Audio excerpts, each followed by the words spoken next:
ಅಕ್ಕ ಚಿನ್ನು, ನೀನ್ ಈ ತರ ಮಾಡ್ತೀಯ ಅಂತ ನನ್ ಕನ್ಸ್ ಮನ್ಸಲ್ಲೂ ಅನ್ಕೊಂಡಿರ್ಲಿಲ್ಲ ಕಣೆ. ಯಾಕಕ್ಕ? ನಾನು ಏನ್ ಮಾಡಿದೆ ಅಂತ?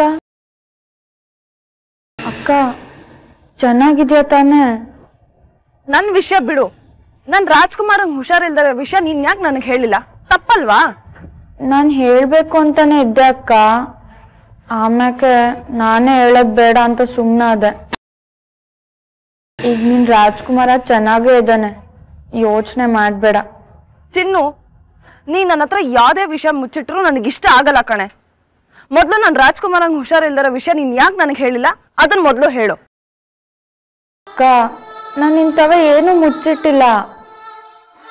ನಿನಗ್ ಪರೀಕ್ಷೆ ಅಲ್ವಾ, ಅದಕ್ಕೆ ಹೇಳಲಿಲ್ಲ. ಹೋಗ್ಲಿ, ಇವಾಗ ನನ್ ರಾಜ್ಕುಮಾರ ಹುಷಾರಾಗಿದ್ದಾನ? ಅವ್ರು ಚೆನ್ನಾಗೇ ಇದ್ದಾರೆ, ನೀನೇನು ಯೋಚನೆ ಮಾಡಬೇಡ. ನೀನ್ ರಾಜ್ಕುಮಾರಗೆ ನನ್ನ ಹೆಸರು ಕೊಟ್ಬಿಡ್ತೀನಿ. ಆಗ ನನ್ನ ಹೆಸರು ನಾನು ಚಿನ್ನು ಕೊಟ್ಬಿಡ್ತೀನಿ. ನನ್ನ ರಾಜ್ಕುಮಾರನ್ ನೋಡ್ಕೊಂಡಿದ್ದಕ್ಕೆ ತುಂಬಾ ಥ್ಯಾಂಕ್ಸ್ ಚಿನ್ನು. ಏನಾದರೂ ಇದ್ರೆ ಫೋನ್ ಮಾಡು ಆಯ್ತಾ? ಸರಿ ಅಕ್ಕ, ಬಾಯ್.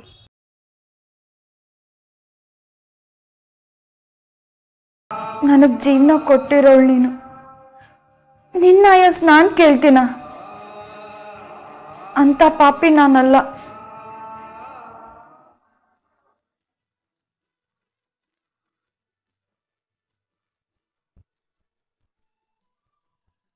ಅಣ್ಣ, ನಾನು ಏನಾದರೂ ಕೆಲಸ ಮಾಡ್ಲಾ? ಬೇಡ ಚಿನ್ನಿ, ಈಗಾಗಲೇ ಸಾಕಷ್ಟು ಕೆಲಸ ಮಾಡಿರ್ತೀಯ. ಸ್ವಲ್ಪ ಹೊತ್ತೋಗಿ ರೆಸ್ಟ್ ತಗೋ. ಇಲ್ಲೂ ಏನು ಕೆಲಸ ಇಲ್ಲ, ಎಲ್ಲ ಮುಗಿತಾ ಬಂತು.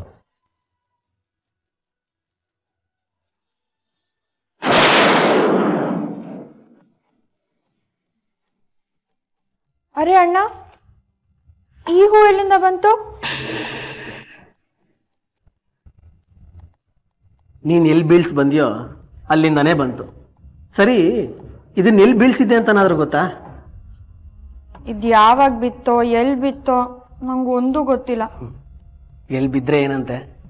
ನಿನಗೆ ಸಿಗ್ಬೇಕಾದ್ರೂ ನಿನಗೆ ಸಿಕ್ಕಿದೆ, ನೋಡ್ಕೊ.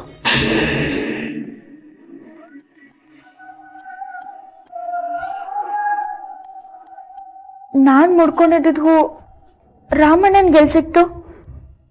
ಒಂದ್ ವೇಳೆ ನನ್ ರಾಜ್ಕುಮಾರನ್ ರೂಮ್ಗೆ ಹೋದಾಗ ಅಲ್ಲೇನಾದ್ರೂ ಬಿದ್ದೋಯ್ತಾ?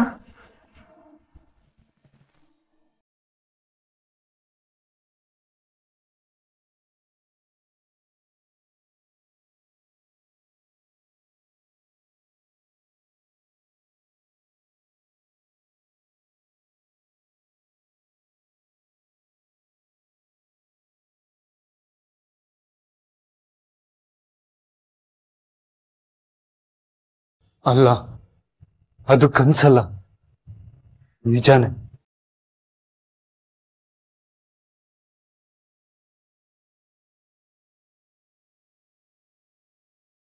ಅವಳು ಲಚ್ಚಿನೇ, ಇದರಲ್ಲಿ ಎರಡನೇ ಮಾತಿಲ್ಲ.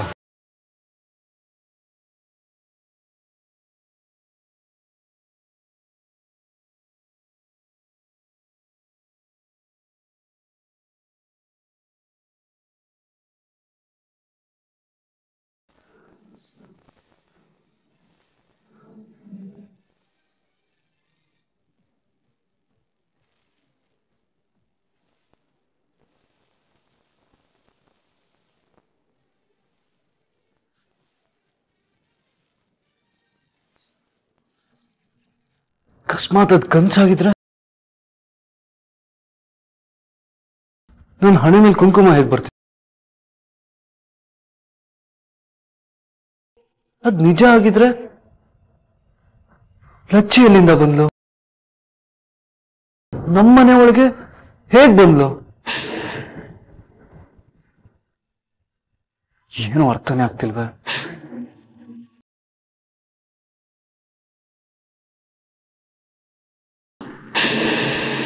ಚಿನ್ನು, ಕೊತ್ಮೀರಿ ಅಲ್ಲಮ್ಮ? ಅಣ್ಣ, ನಿನ್ ಪಕ್ಕ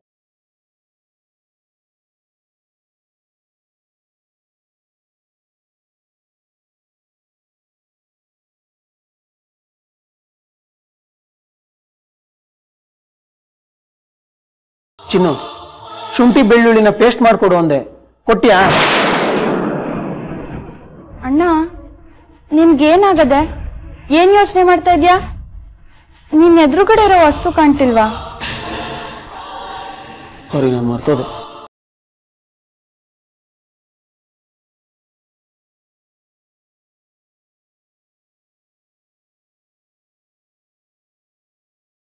ರಾಮು, ರಾಮು,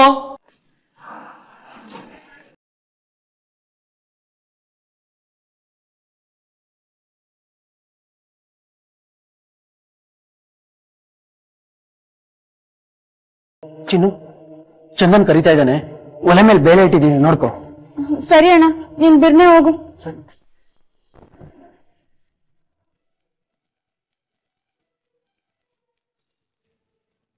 ಅಯ್ಯೋ, ನನ್ ರಾಜ್ಕುಮಾರ ರಾಮಣ್ಣನ್ ಕರಿತಾ ಇದ್ದಾರೆ.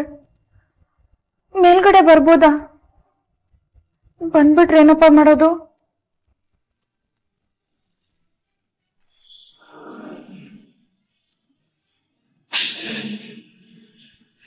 ಚಂದನ್ ಕರ್ದ್ಯಾ? ರಾಮ್, ಲಚ್ಚಿ ನನ್ನ ರೂಮಿಗೆ ಬಂದಿದ್ಲು. ನಿಜವಾಗ್ಲೂ ಬಂದಿದ್ಲು. ಅದ್ ಕನ್ಸಲ್ಲ, ನಿಜ. ಚಂದನ್, ನಿನಗೆ ಲಚ್ಚಿಯನ್ನು ಹುಚ್ಚಿಡ್ದಿದೆ ಕಣೋ. ಅವ್ನು ನಿನ್ನ ರೂಮ್ಗೆ ಹೇಗೋ ಬರಕ್ ಸಾಧ್ಯ? ಅದು ಬರೀ ಕನ್ಸು ಮಾರಾಯ. ಕೆಲವು ಸಲ ನಾವು ಕಂಡಿದ್ದ ಕನ್ಸು ಕನ್ಸೇ ಅಲ್ಲ, ನಿಜ ಅಂತ ಅನ್ನಿಸ್ಬಿಡುತ್ತೆ. ಅಲ್ಲ, ನೀನು ಸ್ವಲ್ಪ ಯೋಚನೆ ಮಾಡು. ಲಚ್ಚಿ ನೀನ್ ಇಚ್ಛೆ ಪಟ್ಟಾಗ ಅವ್ನು ನಿನ್ನ ರೂಮ್ಗೆ ಬರೋದಕ್ಕೆ ಹೇಗೆ ಸಾಧ್ಯನೋ? ಅದ್ ಕನ್ಸಲ್ಲ ರಾಮ್, ಸತ್ಯವಾಗ್ಲೂ ಅದ್ ಕನ್ಸಲ್ಲ. ಅವಳು ನನ್ನ ರೂಮಿಗೆ ಬಂದಿದ್ಲು. ನೋಡು, ಹಣೆ ಮೇಲೆ ಕುಂಕುಮ ಹಚ್ಚಿಯಾಳೆ. ಅವಳು ಹೋಗ್ಬೇಕಾದ್ರೆ ನಾನು ಅವಳ ಕೈ ಹಿಡ್ಕೊಂಡೆ. ಆಮೇಲೆ ನಿದ್ದೆಲಿದ್ದೆ ಕಣ.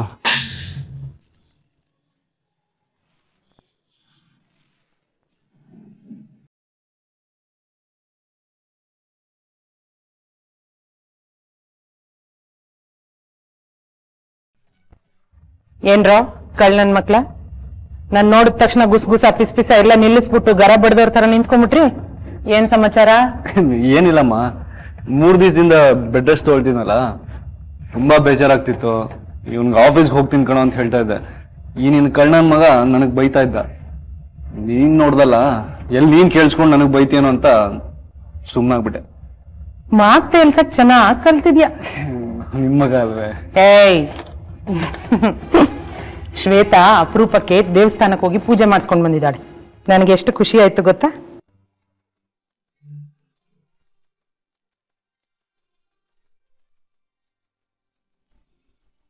ಅರೆ, ಆಗ್ಲೇ ನಿನ್ ಚಿಕ್ಕತ್ತೆ ಕುಂಕುಮ ಇಟ್ಟು ಪ್ರಸಾದನು ಕೊಟ್ಬಿಟ್ಟಿದ್ದಾಳೆ.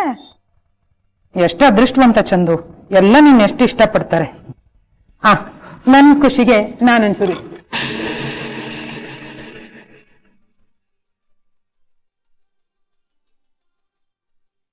ರಾಮು, ಅವನ್ ತಿಂಡಿ ತಿನ್ನ, ಮಾತ್ರೆ ತಗೊಂಡ.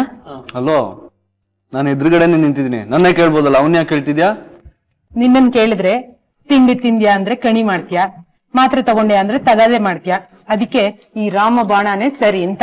ಎಲ್ಲ ಕೆಲ್ಸಗಳು ಆಗಿದೆ, ಹೊರಡು ನೀನು, ಹೊರಡು. ಹೊರಡ್ತೀನಿ, ನೀವ್ ನಿಮ್ ಪರ್ಸನಲ್ ಗುಸ್ಗುಸ ಪಿಸ ಕಂಟಿನ್ಯೂ ಮಾಡ್ಕೊಳ್ಳಿ.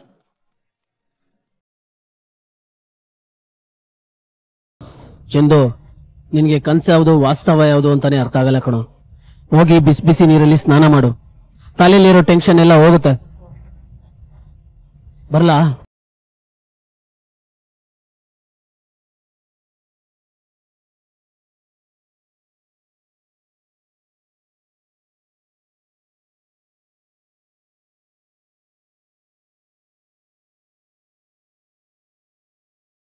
ನಾನು ಅವ್ರ ಕಣ್ಣಿಗೆ ಯಾಕೆ ಕ್ಷಣದಲ್ಲಿ ಬೇಕಾದ್ ಬೀಳ್ಬೋದು.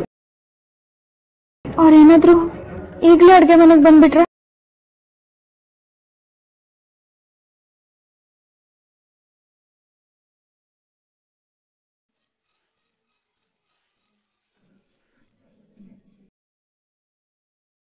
ಯಾಕೆ ಚಿನ್ನು ಇಷ್ಟೊಂದು ಭಯ ಬಿದ್ದಿದ್ಯಾ?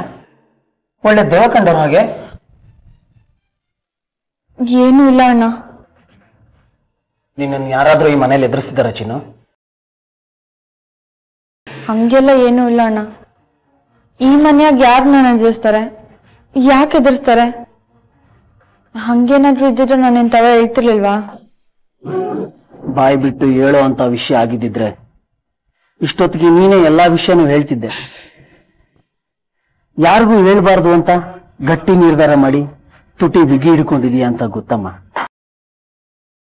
ಅಣ್ಣ, ಮಾಡಿ ಮೇಲೆ ಬಟ್ಟೆ ಒಣಗಾಕಿವ್ನಿ, ಅದೋಗಿ ತಗೊಂಡ್ ಬಂದ್ಬಿಡ್ತೀನಿ. ಸರಿ ಚಿನ್ನು, ನನಗೂ ಅಡ್ಗೆ ಮನೇಲಿ ಸ್ವಲ್ಪ ಕೆಲಸ ಇದೆ.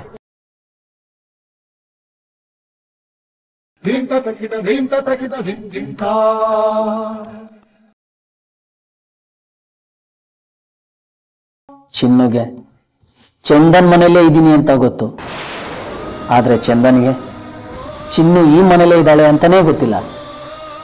ಇವರಿಬ್ಬರನ್ನ ಸೇರಿಸಬಾರ್ದು ಅಂದ್ಕೊಂಡ ದೇವರು ಇವರಿಬ್ಬರನ್ನು ಒಂದೇ ಸೂರಿನ ಕೆಳಗಡೆ ಸೇರಿಸಿ ತಮಾಷೆ ನೋಡ್ತಾ ಇದ್ದಾನೆ. ಈ ಕಣ್ಣ ಮುಚ್ಚಾಲೆ ಆಟ ಇನ್ನೂ ಎಷ್ಟು ದಿನ?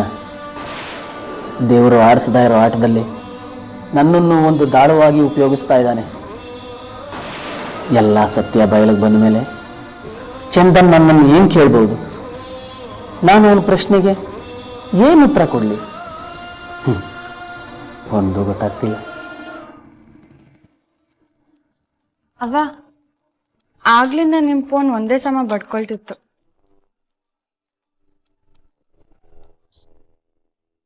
ಹಲೋ ಆಂಟಿ, ನಾನು ದೇವ್ಕಿ.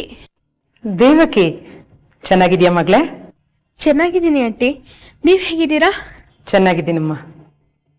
ಇಡೀ ಪ್ರಪಂಚ ಹೇಳ್ತಾ ಇತ್ತು ದೇವ್ಕಿ ತಾಯಿ ಆಗಲಿಲ್ಲ, ದೇವ್ಕಿಗೆ ಮಕ್ಕಳಾಗಲಿಲ್ಲ ಅಂತ. ಆದರೆ ಈಗ ಅಂಥ ಸಂತೋಷದ ದಿನ ಬಂದಿದೆ. ಅಂದ್ರೆ ನಾಳೆ ಕೃಷ್ಣ ಜನ್ಮಾಷ್ಟಮಿ ಅಲ್ವಾ, ಅದಕ್ಕೆ ನನ್ನ ಮಗ ಕರ್ಣನ್ನ ತೊಟ್ಲಿಗೆ ಹಾಕ್ತಾ ಇದ್ದೀವಿ. ತುಂಬಾ ಸಂತೋಷ ಮಗಳೇ, ತುಂಬಾ ಸಂತೋಷ ಕಂದ.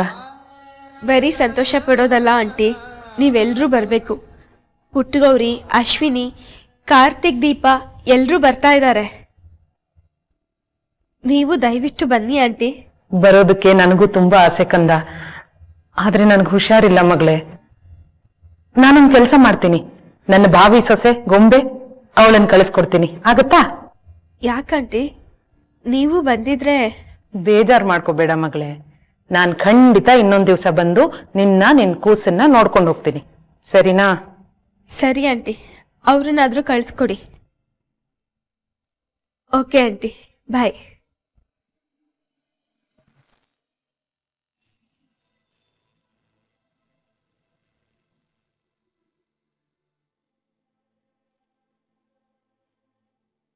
ಹೇಗಿದೆ ಚಂದು ಆರೋಗ್ಯ? ಆರಾಮ್ ಅನಿಸ್ತಾ ಇದೆಯಾ? ಇದು ಈ ಆರಾಮ ವಿರಾಮ ತುಂಬಾ ಬೋರಿಂಗ್ ಕಣ. ನನಗಂತೂ ಹೀಗೆ ಏನು ಮಾಡದೆ ಮನೇಲಿ ಕೂತಿರೋಕ್ಕಂತೂ ಆಗಲ್ಲ. ನಾಳೆ ನಾನು ಆಫೀಸಿಗೆ ಬಂದ್ಬಿಡ್ತೀನಪ್ಪ. Don't worry, ನಾನಿದ್ದೀನಲ್ಲ. ನೀನು ಒಂದಷ್ಟು ದಿನ ರೆಸ್ಟ್ ತಗೋ. ರೆಸ್ಟ್ ತಗೊಂಡು ಆಯಾಸ ಆಗ್ತಿದೆ ಸಿದ್ದು. ನೀನ್ ಆಫೀಸಿಗೆ ಹೋಗ್ತೀನಿ ಅಂದ್ರೆ ಅಮ್ಮ ನಿನ್ನ ಕಳಿಸ್ಬೇಕಲ್ವಾ? ಅಮ್ಮನ ಕಾರಣಕ್ಕೆ ನಾ ಇನ್ನೂ ಮನೇಲಿರೋದು. ಅಮ್ಮಂಗೇನು ಗೊತ್ತಾಗದೆ ಇರ್ಲಿ ಅಂತ ನಾ ಏನು ನಿಜ ಹೇಳಿಲ್ಲ. ಅಮ್ಮನಿಗೆ ಹೇಳ್ದೇ ಇರೋಂಥದ್ದು ಏನ್ ಮುಚ್ಚಿಟ್ಟಿದೆ ನೀನು? ಅಮ್ಮನಿಂದ ಅಷ್ಟೇ ಅಲ್ಲ ಸಿದ್ದು, ನಾನು ಯಾರಿಗೂ ನಿಜ ಹೇಳಿಲ್ಲ, ನಿನಗೂ ನಿಜ ಹೇಳಿಲ್ಲ. ಚಂದು, ನೀನ್ ಹೇಳ್ತಾ ಇರೋದು ನನಗೊಂದು ಅರ್ಥ ಆಗ್ತಾ ಇಲ್ಲ. ನನ್ನಿಂದ ಮುಚ್ಚಿಟ್ಟಿದ್ ಸರಿ, ಆದ್ರೆ ಅಮ್ಮನಿಂದ ಮುಚ್ಚಿಡೋ ವಿಷಯ ಅಂತದೇನೋ? ಯಾರಿಗ್ ಗೊತ್ತಾದ್ರೂ ಪರವಾಗಿಲ್ಲ, ಆದ್ರೆ ಅಮ್ಮನಿಗೆ ಮಾತ್ರ ಗೊತ್ತಾಗ್ಲೇಬಾರ್ದು. ಅಮ್ಮನಿಗೇನಾದ್ರೂ ಅಕಸ್ಮಾತ್ ಗೊತ್ತಾದ್ರೆ ಅದನ್ನ ಅವ್ರ ಕೈಲಿ ಸಹಿಸ್ಕೊಳಕ್ ಸಾಧ್ಯನೇ ಇಲ್ಲ. ಅಮ್ಮನಿಗೆ ಆಘಾತ ಆಗುವಂತ ವಿಷಯ ಯಾವುದನ್ನು ಹೇಳ್ಬೇಡಿ ಅಂತ ಡಾಕ್ಟರ್ ಸಜೆಸ್ಟ್ ಮಾಡಿದ್ದಾರೆ. ಅಮ್ಮ ಈಗ ತಾನೇ ಚೇತರಿಸ್ಕೊಳ್ತಿದ್ದಾರೆ. ಅದ್ರ ಜೊತೆಗೆ ನಾನೇನಾದ್ರೂ ಈ ವಿಷಯ ಹೇಳ್ಬಿಟ್ರೆ ಅಮ್ಮನ ಹತ್ರನೇ ಹೇಳ್ದೇ ಇರೋ ವಿಷಯ ಏನೋ? ನೀನು ನಾನು ಹೇಳೋ ವಿಷಯನ ಯಾರಿಗೂ ಹೇಳಲ್ಲ ಅಂತ ಮಾತು ಕೊಟ್ರೆ ಹೇಳ್ತೀನಿ. ನಿನಗೆ ನನ್ನ ಮೇಲೆ ನಂಬಿಕೆ ಇದ್ರೆ ಹೇಳು, ಇಲ್ಲ ಅಂದ್ರೆ ಬೇಡ. ನಾನು ರಸ್ತೆ ದಾಟಬೇಕಾದ್ರೆ ಆಕ್ಸಿಡೆಂಟ್ ಆಯ್ತು ಅಂತ ನಿಮ್ಗೆಲ್ಲ ಹೇಳಿದ್ನಲ್ಲ, ಆ ವಿಷಯ ಸುಳ್ಳು.